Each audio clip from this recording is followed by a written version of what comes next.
Subscribe to our YouTube channel and don't forget to press the bell icon to get all the latest updates.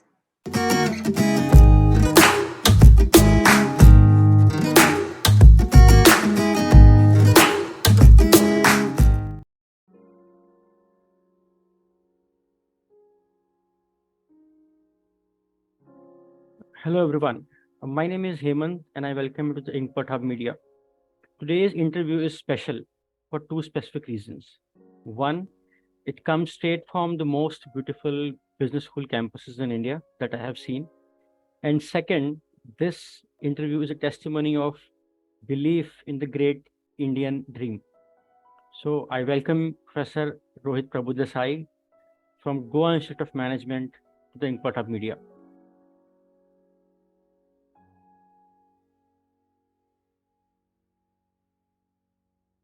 Thank you. Thank you. It's my pleasure to be here for this interview, and I'm really looking forward to your questions. Thank you so much for the warm welcome. Pleasure. So Professor Prabhudesai is an engineer from Goa University and Masters of International Business from the prestigious Curtin University, Australia. And then he made a move which many people who have gone abroad will dare to not make. He came back to India because he believed in the great Indian dream, joined the prestigious BITS Pilani for his Ph.D. in strategic management. His area of interest includes strategic alliances, performance of international businesses when they move across borders, and the cross-cultural dynamics. So let's move on and ask about his research journey and just dive into his life. Sure. So as you very rightly mentioned, I did my engineering, and I wasn't a great student by any means during my engineering. And I didn't like engineering as well. I was like completely confused. And the moment I am not into something, the moment I don't like something, I completely get detached from it. That's my nature. So during engineering, it was all about, I love to write. So I would write on football, cricket, on a lot of these things. Plus, I would study businesses a lot because I was always intrigued by what worked for businesses and what didn't work for them. Like why some businesses, why some people are successful, why others are not. I was very much interested in that question of performance, basically. Always I have been a student of performance, if you can say. What habits work, what habits are contrary to better performance. That has always been my subject. So I wasn't a great student during my engineering. My grades were not that great. But I realized I took a break after my engineering. I did work for a startup for a while. But then the thing is, I took a small break. I figured out what was the thing I wanted to do. There were only two things that were on my mind. One was I wanted to do a master's in sports management because sports was again something that was very dear to me. And apart from that, international business because I was so intrigued by different cultures. So again, I chose the international business route, and I realized that it's something that was my calling. So just a small instance I'll tell you as to what happened. Uh, my professor during my master's, he was from NUS and he was teaching cross-cultural dynamics. So he had given us a project as an house students get it normally. And there was a percentage, there was a component to it that, okay, 20% weightage is assigned to this project. So the moment I did that project, and I took a lot of interest in it because it was about how Spanish companies are used as a springboard by German companies to enter into Latin America because German culture as well as Latin American cultures are totally different. So Spanish culture was used as a springboard. It's a very simple idea that's there. But we made that report really good. It came out very well. So that is how the professor suggested that why don't you go ahead with it and try to publish it. So didn't know anything about publishing. So me and my colleague got some help from him and we published it in a really good journal, which is called as Global Business Review. It's an ABDCC journal. We came to know later, much later. But it's a really good journal. And from there, he just suggested, why don't we do a PhD? So again, I was always interested in studying things, but in a structured way, I was not aware. So he made me aware about all these things. So my professor from Curtin, right, is one of the person, he's one of the people who guided me on this particular path, I would say, because of that one project that I did. So it's just about destiny at times that it guides you in a certain direction. And ever since then, I have enjoyed every moment of the journey that it's been. So what made you make a move to Australia from the Goa? I mean, the beautiful Goa. I've heard that when people go there, they don't feel like leaving in there. But what made you made a move to Australia? There were some personal reasons because of which I had to come back. In fact, I had the opportunity to pursue my further studies there itself. But I mean, I did it from the Singapore campus of Curtin University. So because Singapore was cheaper as compared to Australia at that time. So the thing is, but then the thing is, I realized that I had to come back. I had opportunities to pursue my further studies there, but because of some personal reasons, I had to come back over here. And I mean, again, if at all I could go back in time, I would not do my PhD anywhere else. I would still do it in Pilani unless some incredibly different opportunity presented itself. Otherwise, I would not do it anywhere else because BITS was a really, really good opportunity because I was close to home, and I mean some of the issues that had come, right, I could easily tackle that by being here. And BITS has a really, really good research infrastructure as well as an exposure. And I don't think I would like to change my journey any which way. A lot of people I hear that I would have liked to do it here, there, not for me. I'm very happy with the way that things went. Everything happens for good ultimately. So, Yes. So in my case, at least that happened. And at least India gained from whatever happened. I'm not sure, Especially but GIM. at least I gained, that is for sure. So what is the difference that you saw between the Curtin research culture and the BITS culture, research culture? There it's more structured. See, for example, whenever you do a master's abroad, you are evaluated on your reports, for example. It's more of an application-based culture over there when you study. Even in terms of research, for example, you don't see many master students publishing in a really good journal. I mean, in a really good journal, what I mean by that is APDC C and above. So you don't see such kind of things. So basically, the orientation of the professors also was towards pushing the students to doing a good job. You had to have originality checks for all your documents and all, which we have now. In top institutes like GIM and all, we have originality checks for the reports. Like turn it in, you need to check your plagiarism score. But we had it long back over there because there the culture itself was on writing things, applying the concepts that you have learned in class. And another thing that I found pretty surprising was that professors and students are on first name basis with each other. So there's no gap, so which was very surprising to me. But in terms of research, coming back to the point, what I noticed was that the application-oriented part was much more present, which is coming back over here now. For example, I'm delighted to tell you that two of the students for PGDR, whom I have taught, have worked with me on a case study. That's the thing. There are other 3-4 groups which are working with me on different case studies, which you wouldn't see otherwise. But this is something that we are doing in GIM right now. Yes. I will. Yes, I will agree because we do a lot of interviews with many other business schools, and this particular thing that students work on case studies with professor with this much frequency is really appreciable, and obviously will promote a more application-oriented viewpoint and obviously the research-centric thought. Absolutely, because research has to have an application-oriented side to it. If that applicability is not there, research is of no use. That's it. Normally, I mean, this is just a joke. I mean, this is just on a lighter note. But normally, what they say is the research that you write, it's normally read by you, your guide, and maybe your family members at most. But that's not really true in my opinion. A lot of research can be made practically oriented as well. For example, case studies. I mean, I have been working on case studies. I do write case studies with a lot of student groups, as I mentioned. And I think that is one way by which students are also able to see how to apply the concepts that they have learned. And if you see, if a student writes a case study, by itself, it tells you that the student has a very different approach to things. The student actually knows the concept. That is why he has been able to write it. That is why he has been able to help you in that particular process. So, and for a student, it is a win-win situation. So, in fact, during my BITS days, I worked with 2 undergraduate students and we published a paper. It's again an ABDCC journal paper that we have published. And those 2 students are undergraduate students. That means they were doing their graduation in BITS. And still those people came up and they are co-authors, by the way, in that study with me. So what I wanted from them was certain things which they very efficiently did. And that is why they could be called as co-authors, very rightly, by the way. They did a lot of work for this. So what I'm saying is it's possible. It's just that a shift in mindset is needed from a rigor, a very normal routine mindset to a research mindset. Just that shift is needed. And practical application is something that research is all about, as I've said. I mean, for this reason, I mean, there are 2 scholars which remain my personal favorite. One of it is Vijay Govindarajan from TUC, who does case studies, who does research and then goes into the industry and consults and teaches and trains. Same happens with C.K. Prahlad, Yeah, of course. the Michigan The bottom guy, of the pyramid. and then Ramcharan. No doubt about it. Absolutely, Yes. absolutely. So I love this thing that now the researchers are going back to the industry, picking up stuff, picking up problems which needs to be solved, and then doing it. Appreciable. I mean, GIM obviously leads the way in this.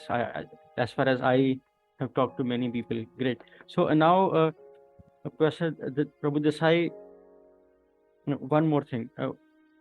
What keeps you motivated as a researcher and a teacher? As a teacher, I mean, I love teaching, and I think students would be able to provide you better feedback than me. But generally, my feedback ratings have been really, really positive. That's how I would like to put it. Across programs I teach over here, I teach BDA, I teach HCM, BIFS, part-time, FPM as well, alongside the full-time PGDM that we have. So the thing I think that works for me is that I love going to a class. I love the entire feel of it. I mean, you can call it exaggeration, but that's how I feel it. I prepare for classes, and how I see it is that it's like walking into a stadium. It's like, let's say you're playing at the MCG, let's say, at 90,000 people looking at you, right? I know it's an exaggeration. I know it fully well, but that works for me. I psych myself up like that. So going into the class, interacting, teaching the concepts, discussing, learning new things, this is something that I live for. So I'm a teacher at heart. I'm a teacher at my core. So that's something that comes naturally. Research is something that earlier, it gives me great joy because you solve a problem. That's it. For example, in my thesis, I solved a problem, or I worked on the problem, I would say. I would not say I've solved. I worked on the problem of SME alliances. What works, what doesn't work for SME alliances? I mean, the story of my life is that I work on performance improvement. I read a lot on how I can improve as a person all the time. So the thing is same with businesses, how businesses can improve. And that is what drew me to strategy. It attracted me to the strategy domain, because strategy is all about how businesses can outperform others. Yeah, outperform and improve. And by ensuring that ethical dimensions are also considered, by considering that the sustainability dimension is not violated. So basically it's like how you gain an advantage. That's all strategy is about, which is something that is right up my alley. So that's something that I really love studying. So as I said, that motivates me, because the fundamental question, the purpose of the way I operate is that I love studying performances. I try to apply it in my life in terms of teaching as well as research. So studying that question of performance, how performance can be improved, whether in research, whether in teaching, whether in real life, that's all what my philosophy of life is. Great. So one more thing.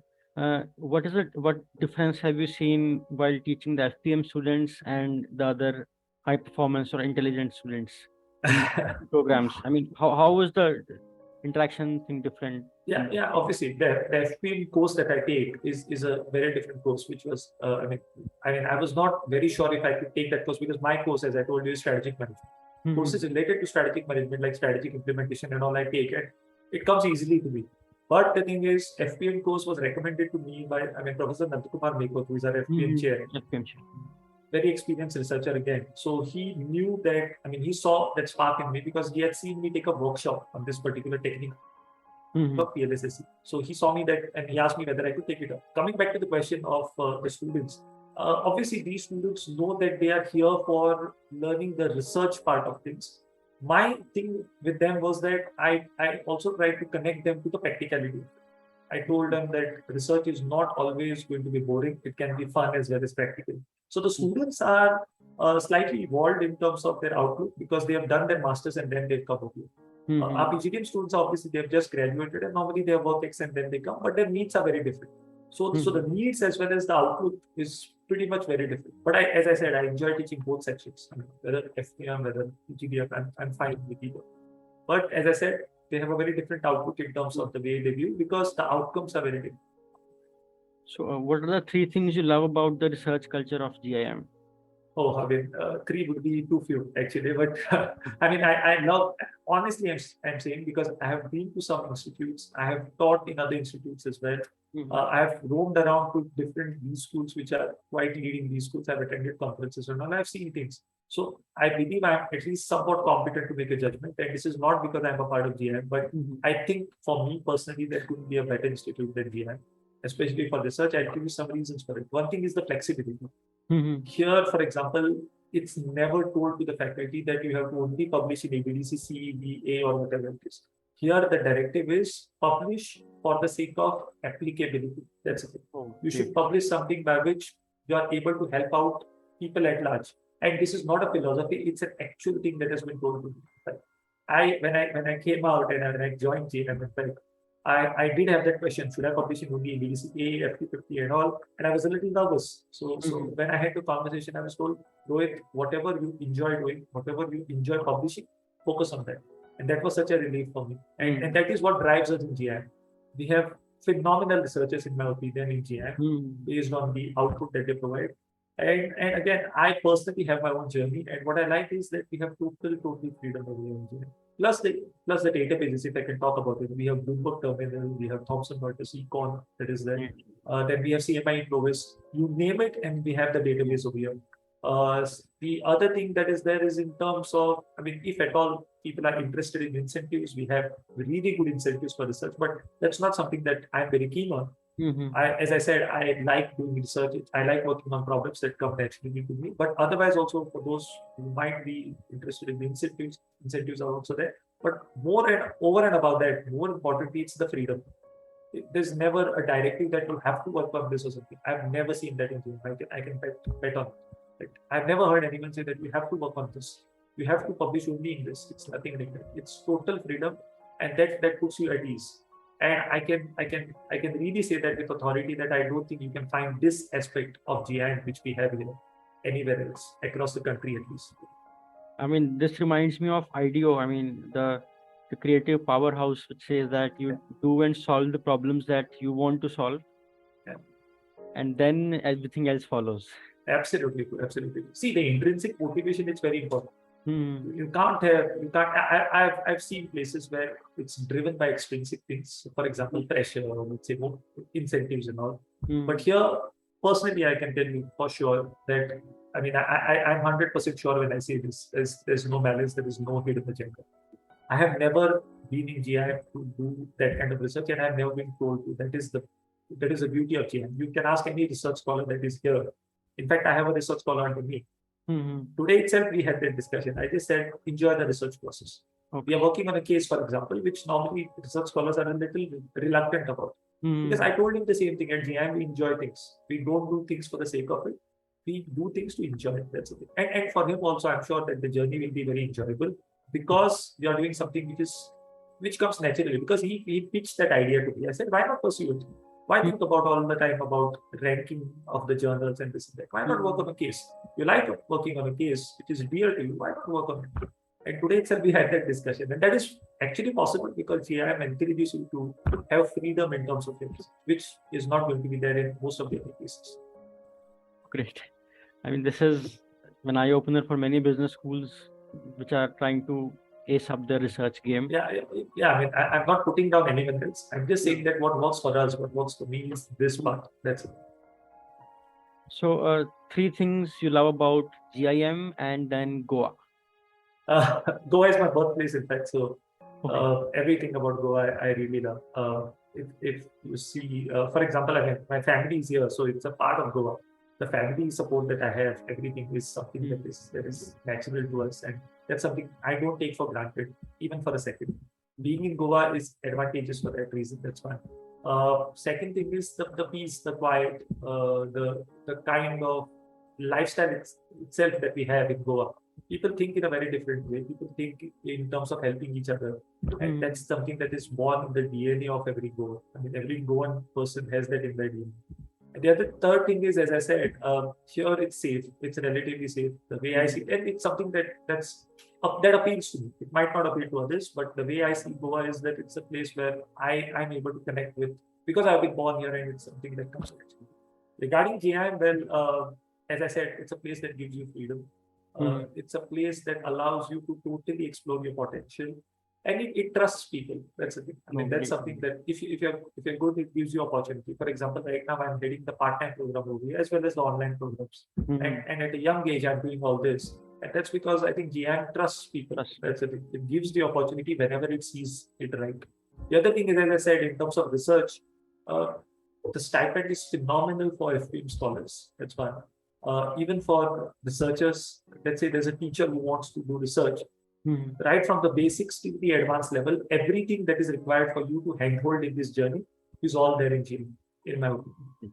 There's nothing that is left out. If you ask for it, you will get it. That is for sure. As I said, the databases, the terminals, anything that you can think of, will get that kind of support in GIM if you just ask for it. So it's all about, from my opinion, actually, if I can say, just to sum up, that it's not that I can ask, I mean, it's not that GIM can do anything more for me personally. It's more about how I can ask GIM to do something for me if at all my research interest demands it. Whatever I've inquired for, I've always received it. So that's how it's been really enjoyable for me in GIM. So I have seen many researchers struggle because of the data sources, because of, I mean, not getting access to the data that may make their research a little top notch. I mean, and plug in all the gaps into the frameworks that they have proposed and come down. But for GIM, it's very, I mean, it's a personal relief also that you have everything CMI Pro as you have all the terminals that one can ask for, and obviously the research is going to be very phenomenal and obviously very enriched and helpful. I mean, you are absolutely right. First thing is you need an inclination for research, and the other thing is you need the support. The support is 100% there from GIM side. I don't think GIM can do. In fact, during our internal surveys also, I've mentioned this many times. I don't think GIM can do anything more. It's only that we can propose something, and that anyway will get fulfilled. That I know based on my past experience. But you are right about that. And in fact, one outcome of that, if I can name my colleague, one of my colleagues has been, and it's a really proud moment for me, as well as all of us at GIM. He has been featured in the top 1% researchers in the world. And that's been a really, really nice thing for us, I mean, as a colleague. And it's an aspirational thing that we also happen to look at. And that's also possible.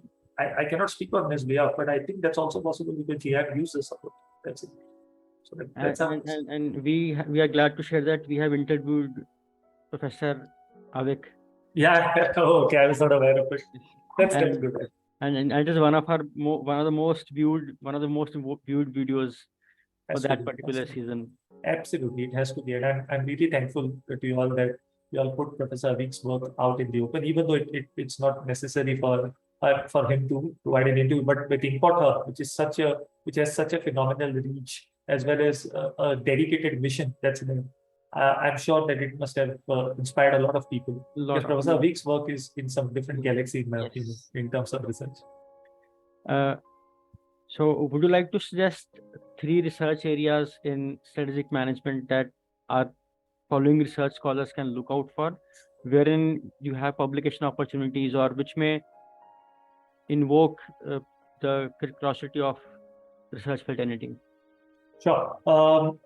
These are as per me, by the way. So again, they might have very different connotations for other people. But the way I follow research is, and this is something that has worked for me, is that in especially in strategic management, there's a new concept that is coming up called co-opetition.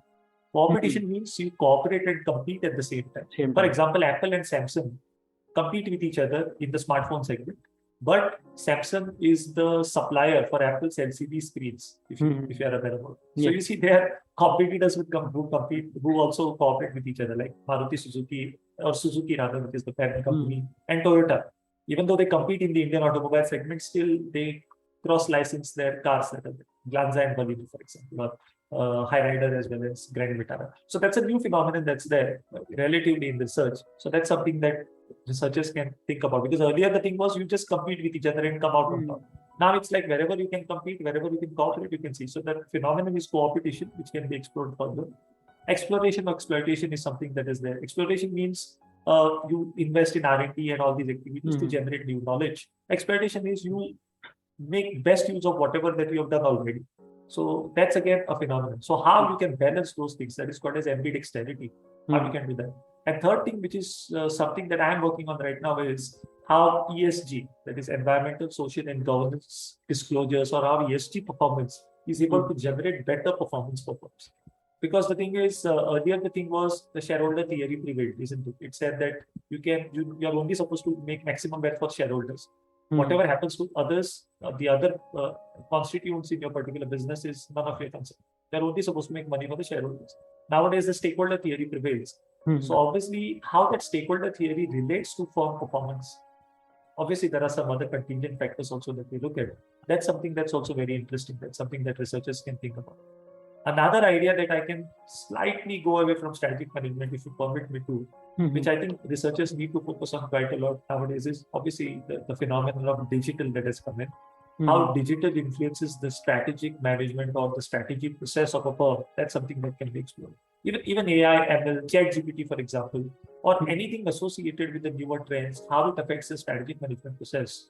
That's something that can be explored by researchers as well. Great. I mean, to share a personal incident, David Teese, Eisenhead, and Martin, and Person Cushman are my personal favorites when I that's good. feel like going back to SMJ or to Harvard Business School studies. And in fact, Eisenhardt, Martin, and Sell's book Simple Rules is my go-to book whenever I feel like going to, reinvent stuff or do things about the Inkpothub thing. Amazing. I mean, these things Classics. are classics, and the cooptation that you said is very ignored point for the scholars, because most of we have been groomed to believe in zero-sum games. Yes, absolutely. Whenever we compete. Absolutely. That's the correct way of putting it, in fact, that it's not always a zero-sum game. It's a win-win situation that is possible. One of my favorite authors, Professor Dovey Lavi, who works on alliances and is a very celebrated known author. He has very recently published a book called The Cooperative Economy, in which he makes a very similar argument. That's it. So basically, it's, as you very correctly said, now it's not just about zero-sum game, it's all about cooperation wherever it's possible. So again, as I said, whether it's Toyota, Suzuki, whether it's Volkswagen, Ford, for example, both of them are again invested in, at least Volkswagen is investing in Ford's autonomous cars. Apple, Samsung, for example, these are just some of the examples of cooperation. As you said already, that cooperation is the way going forward. Finer aspects of which could be studied by researchers as well. Again, this is just my suggestion. I've also highlighted some other themes that could be explored by researchers. What are the three suggestions that you would like to give to the aspiring scholars? As I said, you need to put in place a plan. That's the thing. You need to be passionate about this. If you're not, it's not going to work out, in my opinion. I see a lot of scholars, and if I can take the liberty of mentioning this, I see a lot of scholars just running around and chasing FT50, A star.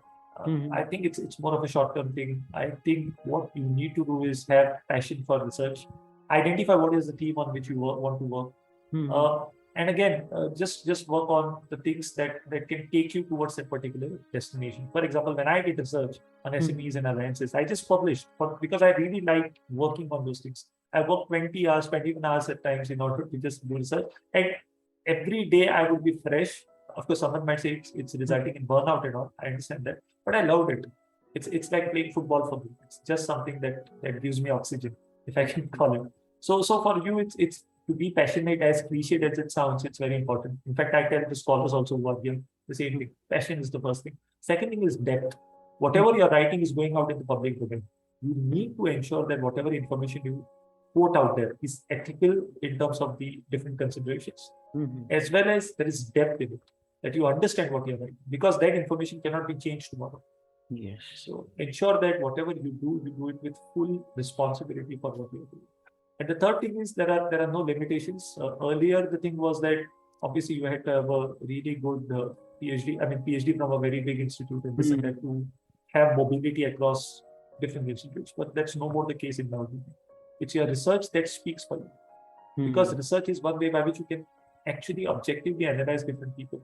So that is why ensure that your research speaks for you. So that's why the depth, that is why that responsibility is very, very important, because that is going to speak for you. So the tip that I'm going to give at the end is just be passionate about it. Enjoy the process. That's very important. And don't worry too much about the outcomes that, okay, it's only going to be FT50, A star and all. At least I have never bothered about it. Of course, I want to publish in a good quality journal. That's there. But then A star, FT50 and all is not something that I do publish in good journals. That's not the case. But it's because obviously the readership and all those things that matter. It's not just, I'm never motivated by the FT50 A star phenomenon. That's there. Personally. And what are the three mistakes that scholars must avoid, whether they are aspiring or whether they're pursuing? First thing, as I said, is in terms of the depth. A lot of people compromise depth in order to just somehow or the other, or they forget the ethical considerations. They try to take shortcuts in order to somehow or the other publish. because publishing is what they feel gets them through. So they just try to take shortcuts. And that's a very dangerous thing, because it compromises your entire research, and it can really backfire going ahead. So for that reason, please don't take shortcuts. I know that people might not be able to understand the gravity of this, but this has happened. I've seen a lot of instances. So please don't take shortcuts. Please don't try to compromise in terms of your integrity, just because the outcome seems very alluring. So you should not do that. That's very important. In terms of the second mistake, as I said, people don't take effort to learn the different things. For example, why don't you go and learn the conceptual domain of a lot of things? Put in the effort. Learn the methodology. Methodological tools are very important, right? Learn the process of research itself, how to write hypotheses. People are not very aware of how to write hypotheses, for example, how to frame objectives, how to actually analyze your data, whether it is cross-sectional, whether it is longitudinal, what are the techniques you will need. Go in depth with it. Simply relying on someone else, the supervisor and all, to do the work for you is not the correct way. So ensure that you are able to learn all the techniques. For example, in GIM, we give scholars all the support, whether they want to learn any techniques, whether they want to use any database, all the support is given. So that's something that should be done. Scholars should be able to make the maximum use of it. That's the other thing that I can say. And finally, as I already mentioned, right, in terms of the ethical considerations itself, I think that is something that everything else can be taught, but ethical considerations we need to always keep in mind. Great. I mean, yes, this is an advice that every scholar should reach every scholar, and we'll make sure that it reaches as many as them. Now let's move on to the quick question segment. Sure. How is your ideal workday like? It starts early. I mean, it would start around 8:30. I'm a big fan of the concept of deep work by Cal Newport. So I would rather give almost 90 minutes every day to in the first two sessions that are there. 90 minutes devoted to only research or teaching, the first two sessions of the day before 12. After that, it would be quick lunch, come back, maybe read up on something till 2 o'clock. After that, 2 to 3, maybe again do some research work. That's that. Again, in that block of time, no disturbance at all. From 3 to 5, I would split my time for admin work. That is the thing. Because it's been proved now that human brain cannot multitask. It has to be focused in order to come up with really good work. So multitasking is not something that I really enjoy. And though I have teaching, admin, and research, all three responsibilities on my shoulders, I try to batch my time. That's something that's very important. And early sleep if it's possible. Though I'm a nocturnal person, I'm trying to change my habits. Trying to sleep early, trying to get up early. Because Robin Sharma's book, that's there, the 5 a.m. club. It's quite revealing that people who get up early and try to do activities in the first slot that is there, that's where I think things start working for you. So what is your work style? What is your deep work style? Is it monastic or is it journalistic or? Yeah, I know. There are 4 styles, right? That's what he mentions. I think that the style wherein you are able to like Adam Grant is the example I think he gives. He gives Adam Grant's example. One semester. One semester only teaching. Yeah, I think you have read quite a lot of that. So I think that is the ideal one. But the other style that he mentions of Carl Jung, I think. The psychologist. Yeah. So he mentions that. I think that would be better because Carl Jung used to batch his all work in the morning and in the evening he used to go long walks, cottages, and all those things. Yes, excellent, correct. So that would be something that is practical, but ideally it would be the Adam Grant style. That's it. So one of our 2023 target is to bring in Adam Grant for the interview. Now we have fingers crossed. I mean, at this point itself, let me state something that Inkpothub is doing a phenomenal job getting research into the mainstream, making people understand research, and I would really like to congratulate you for taking up this particular cause. Thanks. And see, one of the best interviews that we ever did as Inkpothub was of Professor Nirmalya Kumar. And now we are looking forward to Professor Adam Grant and Professor Eisenhardt. And we get fingers crossed. Let's see how it happens, and let's see if we can help the research scholars get a peep into the great minds. Yeah, of course. In fact, I'm really happy that you have read up so much on deep work and these new concepts that are there, because that's how work is going to shape up in the future. In fact, there's another book, right, which talks about a world without email. That's what his other book is, or digital minimalism. These are all books that are also very interesting in my opinion, because as he says, if you constantly read up on email all the time, your deep work gets affected. Yeah. So even batching is very difficult these days when it comes to email. So for research scholars, it's very important that they practice deep work. They are very much, whenever they are doing research, it should be uninterrupted research. That is, you have to go deep into an idea. That is how good work can come. And I'm sure you'll agree with that since you've read the book and since you know so much about it. Yes, a personal favorite, Carl Newport, is a guy I look forward to. Same is with Malcolm Gladwell, I look forward to. Yeah. And I mean, it's like the deep work thing and the Malcolm Gladwell is outliers, right? Outliers, yes. Yeah, that's right. So as you said, I'm a great student of performance. So I was reading this, The Ways to Stop Procrastination by, I think, Brian Tracy. It is Eat That Frog. Eat That Frog. Excellent book. Again, very similar to what Cal Newport has written. So even if you see in terms of our Indian history or the way our Vedic philosophy, it's very similar. You focus on one thing at a time. That's how it is. And try to go deep into it as much as possible. So an early morning ritual or practice that you adhere to? And I do visualization. I'm a big follower of visualization. So I visualize how my classes are going to go. I visualize everything in great detail. So how my classes are going to go, what doubts I can be asked, what things can be asked to me, how I am replying. Everything I visualize so that the mind is trained. I'm big on visualization, and apparently they say that the first hour, somewhere around 4:30 to 5:30, is the best time for visualization. So that's something that I try to do. But as I said, I'm a nocturnal person, so it becomes very difficult for me to get up early. But I'm trying to mold that lifestyle, because whatever can get you better performance, you have to do it. Even diet, for example, I've changed my diet. I try to eat less after 6:30 or 7 o'clock. I'm trying to go almost vegetarian now, because I think in academics we often ignore the diet part. For academics, obviously, the diet, because footballers, for example, are very particular about the diet they eat. Footballers, because of the performance that it generates. So why not for academics? So I'm big on in terms of diet as well. I mean, I eat a lot of fruits, which I was not doing earlier. A lot of different vegetables as well, all the time. The reason for that is because better performance, whatever helps you. Because this is something that I'm passionate about. So whatever can help me do better, I try to do everything. That's it. Oh, great. So are you a tea person or a coffee person? I am a coffee person, though I have switched to green tea these days.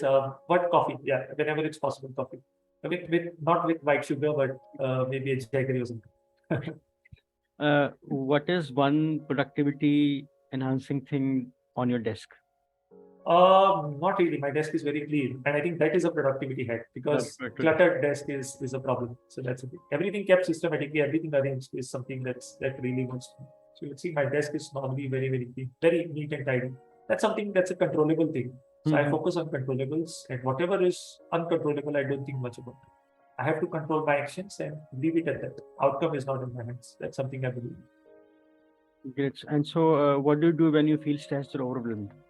I just see, again, as I said, I just focus on the controllables. As I said, it's an MS Dhoni philosophy, isn't it? Mahendra Singh Dhoni is big on that philosophy. He says that you just control the things that you could. If there are things that go beyond that, then obviously there is a learning part. So I often go back to it and I take the blame on myself. I often say that, okay, what I could have done better in this, how I could have changed. And that's something that I do. So stress-wise, I think a lot of times I'm able to highlight and pinpoint what were the problems that I created. So if I just change that, automatically the problem or the solution emerges. That's it. What is the latest purchase to enhance your productivity? The latest purchase, well, today itself, in fact, this thing has come up. I have just fixed a sign on my door, which I don't think any professor has put up. I have just put up a sign saying that, because to improve my deep work, that I'm in a meeting, do not disturb. All those signs are there on do not. So the thing is that that's something that I've just put up on my door. So if do not disturb is there, no one is supposed to come in, because I'm doing deep work, that kind of thing. So that's a productivity enhancing tool, I think. A simple thing, but again. And also I've started maintaining a diary of things that I'm going to do every week, every day. What are the things? So that's out of Brian Tracy's book, Eat That Frog. I would really recommend people to read that book. So that's something that's there. Your favorite book was the next question, which comes out to be one deep work by Carl Newport and by Brian Tracy. Yeah, and as well as the complete works of Swami Vivekananda.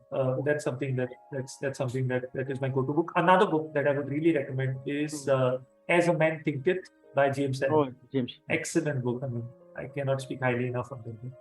James Allen is one of my favorite books. It's one of very old classics. I mean, it's 18th century thing. Yes.